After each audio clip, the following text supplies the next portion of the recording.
DreAllDay.com. You're now tuned into the show where you learn the discipline to show up day after day to do the work, the confidence to put yourself out there boldly and authentically, and the mental toughness to continue showing up, doing the work, putting yourself out there, even when the success you've expected to achieve has yet to be achieved. And on top of all this, you get a huge dose of personal initiative. That is the go-getter energy that moves any one of us, including yourself, to go and make things happen instead of waiting for things to happen. And then we put all this together into a series of frameworks, approaches, insights, strategies, and techniques all underneath the umbrella of one unified philosophy that is called Work on Your Game. My name is Dre Baldwin, also known as Dre All Day, and welcome to the show.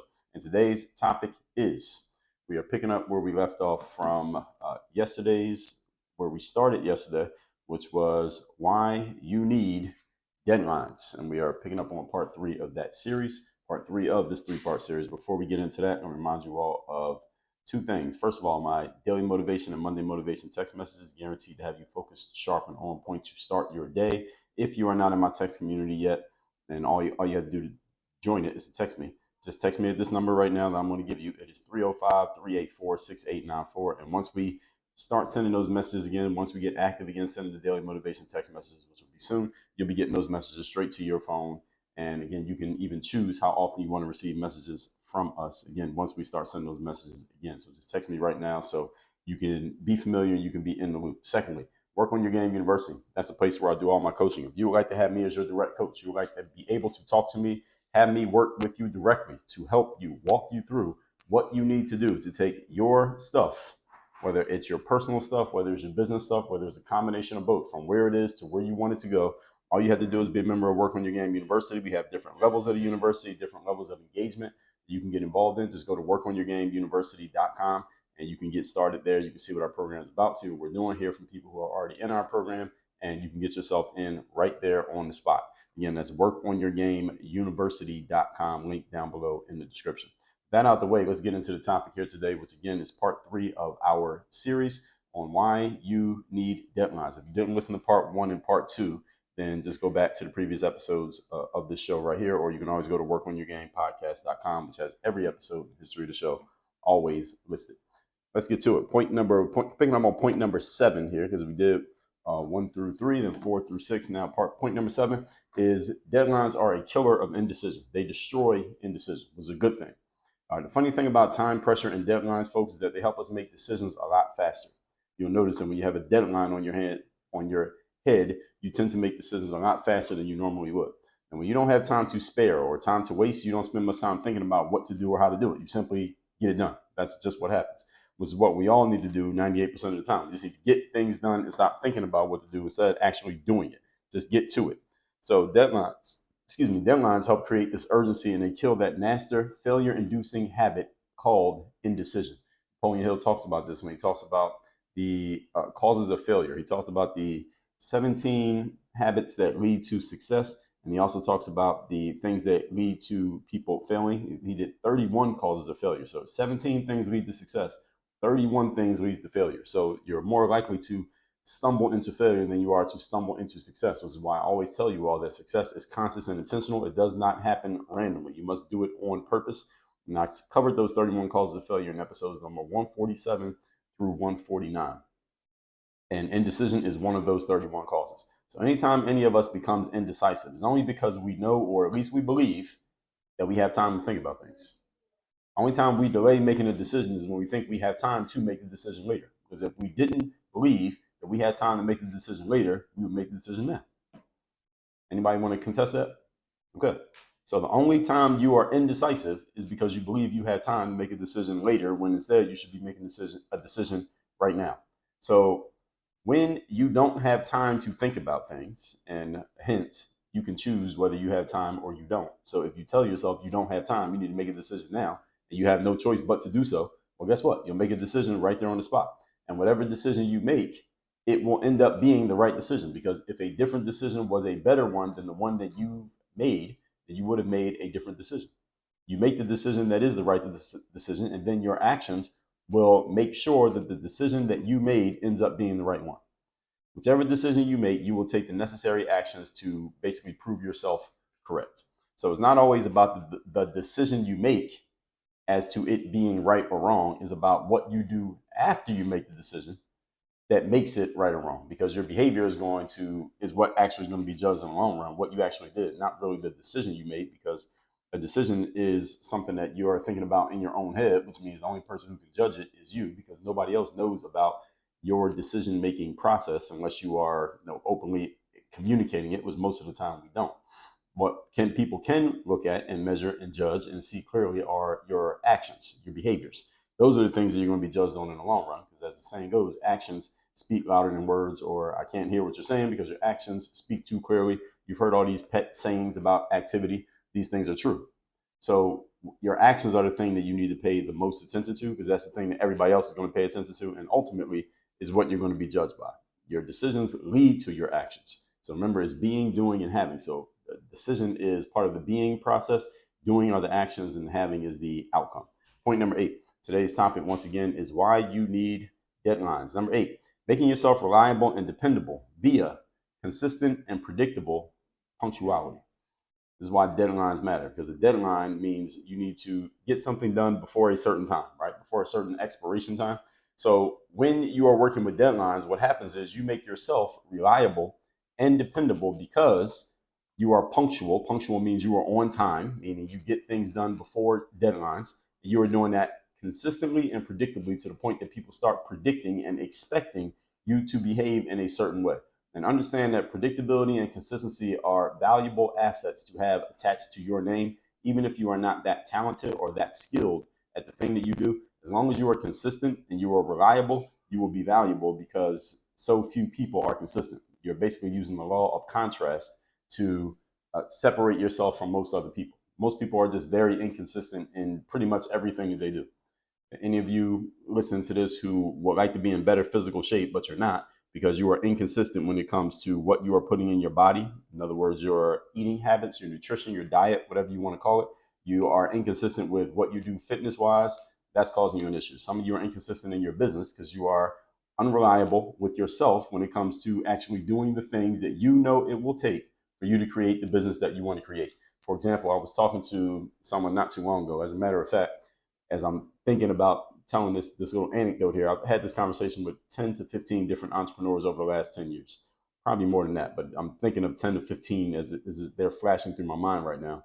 Of entrepreneurs who have told me that they want to somehow, some way, for some reason, they want to generate more business, but they are not going to do it in the ways that they have thought of up to this point, such as let me run more ads, let me put more money into my marketing budget.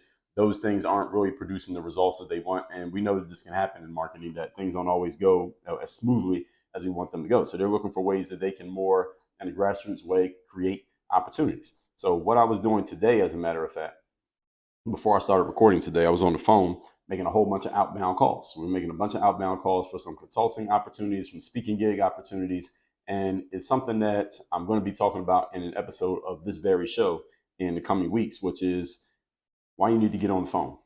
And I mean that in a somewhat metaphorical, but mostly I mean it literally. Why you need to get on the phone. If you're trying to get things done, folks, you got to be willing to get direct and have direct communication with people, which is not an email or a text message or a DM. Those are not direct. Those are passive forms of communication. I mean direct communication, where it's a back and forth in the moment conversation you're having with another person, either in person, face to face, on a Zoom call, or on a phone call. Those are the ways you can have direct communication, at least as of today's technology. And I include FaceTime as either Zoom or phone call, whatever you want to call that.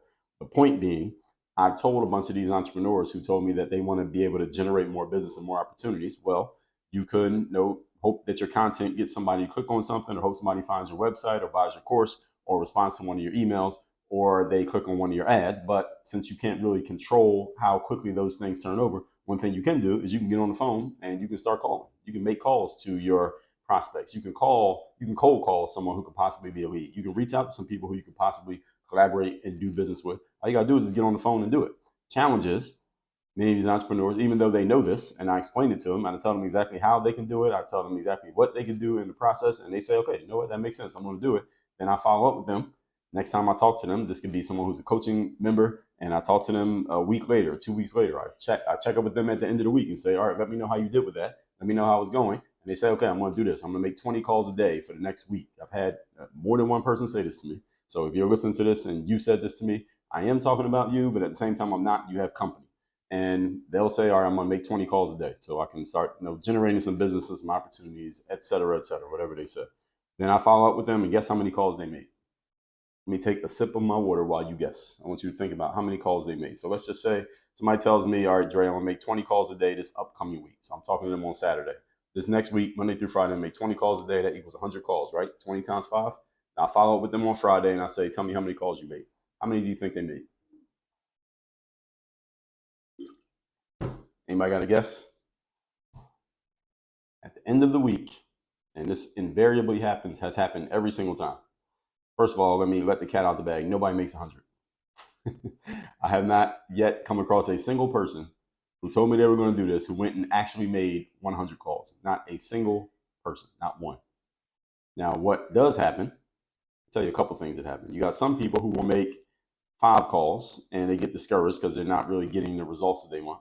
You get some people who make maybe 10 calls and they stop doing it because they don't like how they sound or they don't like their script and what they're saying. They don't feel like it sounds right. So they kind of are embarrassed of themselves. So they stop trying to make the calls. And then you get a whole bunch of people who make 0 calls. They make none. They might make 1 or 2.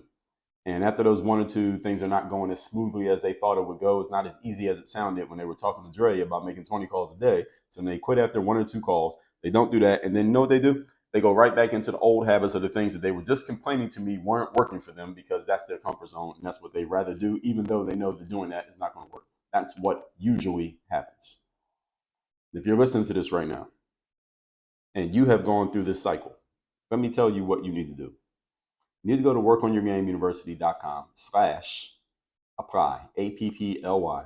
Schedule a time to get on a call with me. You don't even need to read what's on the page at the university page. Just go and schedule a call with us, and we can talk about where you're at, where you want to go, what you need, and how we can get it fixed so that you can stop falling back into this same cycle of doing the same stuff that you know doesn't work, yet your inertia, which is this law of the universe, your inertia is controlling you more than what you're processing right now through your ears, because the inertia has been going on much longer than anything that I'm saying to you. But we have to get this fixed. And I've had this happen again with so many different people. Don't feel bad if I'm describing you, because you can rest assured knowing that you have company. This happens all the time. The point being, we're still on point number 8 here. Making yourself reliable and dependable via consistent and predictable punctuality. What I mean with this is getting things done on time, and being a reliable and dependable person in other people's eyes, even if you are not that good. Notice I didn't say anything about being good. Just being reliable and dependable. Just consistent at your job. I remember I used to work at this place called Rita's Water Ice, which was in Philadelphia at the time. It was Rita's Water Ice. It's the headquarters of the company, I believe, is somewhere outside of Philly, like the Philadelphia greater metropolitan area. And Rita's had a lot of locations in Philly when I was a teenager. Still have a lot of locations now. Every time I'm in Philly, I always stop at Rita's and get something. They actually have some locations down here in Miami Beach as well. Nowadays, they didn't have them for a long time. But anyway, when I worked at Rita's Water Ice, one of the biggest things for the manager who ran it was how fast can we keep the lines moving? Because back in the late 1990s, when I worked at Rita's, this is like my teen years, Rita's was extremely popular. It was a very popular place, meaning if you walked up to a Rita's Water Ice stand, and there would be a small little storefront, but all the customers stood outside. You walked up to the window, you placed your order, we made your order, and then we cashed you out and you left. And these are small transactions, like a couple water ices, a pretzel, stuff like that. And there will be lines. There will always be a line. So it might be a line 10 deep with 4 windows open all day in the summertime. Back then, it's not like that anymore, but it was like that back then. And our manager, who was running the store, she would always be basically telling us, we need you to get the lines moving. Like, the biggest thing for her was speed. You got to be fast and keep the lines moving. And the reason for that was, of course, she would try to make a game out of it. Like, let's see who's doing the best as far as who's sending the most money through their register as far as getting the lines moving. And also, because if we did that, of course, then the company was making money, and it would make her look good to the owner because she got these workers in there doing their thing, and we're turning over the water ice and we're making money. So this is all a good thing. And I was pretty good at doing that. It's about taking the order that the person gives, making sure you get it in your head what they need. You go scooping up the water ice, bring it back to them, get the money, do the transaction, give them their change, move them on to the next person, just keep moving. And the faster you could move, the more customers you would cash through and the more money your register would do. And she'd be tracking and telling us who's doing what. And I would often be doing pretty well with it. And I'm bringing this up to say there were other coworkers who I worked with. I remember it was this girl who worked there, and she was not very fast. She was not fast at all. She didn't try to move fast. She moved at one speed, and that speed was very consistent. I never saw her move any faster. Never saw her move any slower. It was just one speed. It was pretty steady. She was not, and again, she wasn't any person who was just going to mow down a line of customers and get it down to zero. She wasn't that type of person. I was the type of person who, if I saw there were 4 lines at the shop, let's say there's 15 people in each line, so 60 total people in line, 15 in each window, and I'm working window number 2. I wanted to be the person who was moving my line so fast that people got out of the other lines and came and got in my line because they saw how fast mine was moving. I wanted to be that person. I looked at it as competition. This is one of the reasons why business people like to hire athletes, because we like to turn everything into a competition. So I would turn it into a competition, try to beat them at that. And our manager, she would tell me, like, Dre, you're killing them right now. Keep whatever you're doing, keep doing it. Keep the line moving, because she could read the register receipt. So she saw my register was turning over the most money. And I'm saying that not to impress you about how good I was at selling water ice, but to tell you that that coworker I had who moved at the same pace all the time, she managed to keep her job while I saw a whole bunch of other people who could move faster than her, had the potential to move faster than her, and oftentimes didn't move faster than her. They came and went. They didn't keep their jobs the way she kept her job. So, and I'm bringing that up to say the thing about her was that she was very consistent. I knew exactly how fast she was going to move. I knew exactly what her energy was like. Her energy was always the same. Her temperament was always the same. Her movement was always the same. Her results were probably, I didn't read the register receipts, they were probably always exactly the same. She was extremely consistent. And she kept her job for as long as I worked there. And I saw a lot of other people come and go who had more potential and maybe even more speed or skill. I guess the main skill there was speed, more than her. She kept her job, they didn't. Point being, folks, in the human world, we could be talking business or anything else, people really value consistency. People value something that they know what they're going to get. People value reliability and dependability more than they value talent. People value reliability and dependability more than they value talent. You might not think so, because the talented people who are very talented, tend to get a lot of attention. They get an outsized amount of attention because of their talent, much more than the reliable and dependable person does. But if you were to really pay attention, you will notice that the reliable and dependable person is always kept around, even though the talented person gets all the attention. The reliable and dependable person is still there over in the shadows, getting no attention, but they're still around because people value that stuff. So you should think about what that means for you and how you deliver at whatever it is that you do. People know not only what they can get from you, but when they can get it, they will come to rely on you, even if you are not necessarily the most talented or skilled choice available to them. I got to repeat that sentence. When people know what they can get from you, not only what they can get from you, but when they're going to get it, they will come to rely on you, even if you are not necessarily the most talented or skilled choice available to them. People prefer consistency over damn near anything because human beings are hardwired for routine and habits. This is the reason why someone can be in a situation in your life. Actually, everybody listening to this has at least one of these in your life, where things are not as perfect as they could be, but they are consistent, dependable, and reliable. And you have convinced yourself, you know what, I'm better off just keeping the situation as it is, even though it's less than ideal, because I know exactly what I'm going to get, rather than shaking the boat, rocking the boat, and trying to get something different that might be better. And sometimes this is okay. Sometimes it's not. We have to take that on a case by case basis. I'm not going to give you a blanket way to look at that. Sometimes it is okay. All right, this is not ideal, but you know what? I'm good with this because it's consistent. And there are other times in life when it's not ideal and you need to shake it up because you're not good with it. But human beings, we are creatures of habit. That one is a fact. And we tend to stick with things that we know what we're going to get, even when they're not exactly what we want. So you, knowing this, you can become a habit or a routine for another person because they know what they're going to get from you. Get it? This is valuable to people. And this is where deadlines help you, because as long as you can build the habit of being consistent, people build the habit of depending on you, as long as you can keep delivering. Point number 9. Today's topic, once again, is why you need deadlines. We're on part 3 of a 3-part series, forced urgency and organization. 2 things that a lot of people could use a whole lot more of. If I asked most of you, almost all of you would agree you need more urgency, meaning moving faster and with just more energy in what you do, and organization, just being organized, all right, having a plan of action and some some structure to whatever it is that you're doing. Deadlines force you to get your shit together. That's what deadlines do. They force you to get your shit together.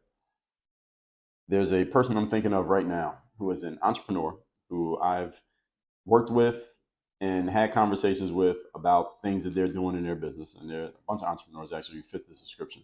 But there's one particular person I'm thinking about right now as I'm recording this, who their business is not going exactly how they want it to go. They do have some potential to make the business go the way they want it to go. However, the challenge is this person has just been operating by some inaccurate formulas, which I've clearly pointed out to this person. Like, listen, the formula that you've been using does not work. You need to stop doing that. And instead, you need to do these things over here.